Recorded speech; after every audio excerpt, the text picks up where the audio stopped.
కాకినాడ జిల్లా పిఠాపురం నియోజకవర్గంలో ఒక గుండెల్ని పిండేసే దీనగాథ వెలుగు చూసింది. కష్టాల సుడిగుండంలో చిక్కుకున్న ఓ అభాగ్యురాలు కుటుంబం తమ స్థానిక ఎమ్మెల్యే, రాష్ట్ర ఉప ముఖ్యమంత్రి పవన్ కళ్యాణ్ ను ఆదుకోవాలని వేడుకుంటుంది. భర్త లేకపోయినా అధైర్యపడకుండా ఆటో డ్రైవింగ్ చేస్తూ తన ఇద్దరు పిల్లలను సాకుతుంది.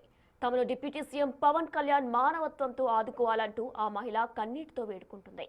పిఠాపురం స్థానిక ఇందిరానగర్ కాలనీకి చెందిన వెంకటలక్ష్మికి ఒక కూతురు, కొడుకు ఉన్నారు.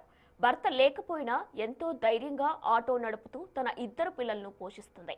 అయితే విధి ఆ కుటుంబంపై పగబట్టింది. వెంకటలక్ష్మి తమ్ముడు తంగేటి సత్యనారాయణ, అతని భార్య లక్ష్మి ఇద్దరు అకాల మరణం చెందారు. దీంతో వారి ఇద్దరు కూతుళ్లైన మహశ్రీ, శ్రీవల్లి ఒక్కసారిగా అనాథులయ్యారు. కన్నవాళ్ళు లేని ఆ పిల్లలను చూసి చలించిపోయిన మేనత్త వెంకటలక్ష్మి వారి బాధ్యతను కూడా తన భుజాలపై వేసుకుంది. తన ఇద్దరు పిల్లలతో పాటు తమ్ముడు పిల్లలిద్దరినీ చేరతీసి మేనత్త నీడలో సాకుతుంది.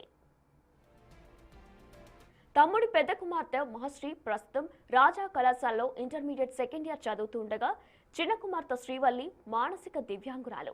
ఆ దేవుడి బిడ్డ స్థానిక భవిత పాఠశాలలో ప్రత్యేక విద్యను అభ్యసిస్తుంది.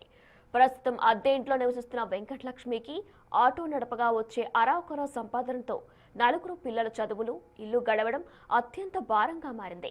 ముఖ్యంగా మానసిక దివ్యాంగురాలైన చిన్నారి శ్రీవల్లి వైద్య ఖర్చులు భరించలేక ఆ మేనత్త తీవ్ర అవస్థలు పడుతుంది. డిప్యూటీ సీఎం పవన్ కళ్యాణ్ స్పందించి తమ కుటుంబానికి ఏదైనా ప్రభుత్వ సహాయం అందించి ఆదుకోవాలని ఆ అనాథ ఆడపిల్లలు మేనత్త వెంకటలక్ష్మి ప్రార్థిస్తున్నారు. వీళ్ళిద్దరూ తల్లిదండ్రులు లేని పిల్లలన్నా మా దగ్గరే ఉంటున్నారు చిన్నప్పటి నుంచి. అయితే వీళ్ళకి అన్నా మీరు సహాయం చేస్తారని మేము ప్రార్థిస్తున్నామండి. తల్లిదండ్రులు లేని పిల్లల్ని దేవుడి బిడ్డలుగా మీరు అంగీకరించి వీళ్ళకి అన్నా మీరు సహాయం చేయండి. చదువుకుంటున్నారు. ఈ అమ్మాయి 10th, అమ్మాయి ఇంటర్ ఫస్ట్ ఇయర్. అయితే వీళ్ళకి పింఛన్ కూడా రావట్లేదండి. అమ్మాయికి కూడా తల్లిదండ్రులు లేని ద్వారా ఏమన్నా పింఛన్ ఇప్పించండి. ఇల్లు కూడా లేదండి, మీరు ఏమన్నా సహాయం చేస్తారని. ఈ అమ్మాయి వికలాంగండి. వికలాంగికి ఇప్పటి వరకు పింఛన్ రాలేదు సార్.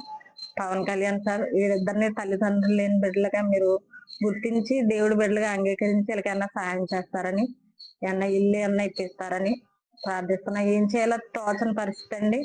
చిన్నప్పటి నుంచి మా దగ్గరే ఉన్నారు. నాకు బోళ్ళు బాధ్యత అండి. నాకు కూడా భర్త లేని పరిస్థితి అండి. నాకు అమ్మాయి, అబ్బాయి.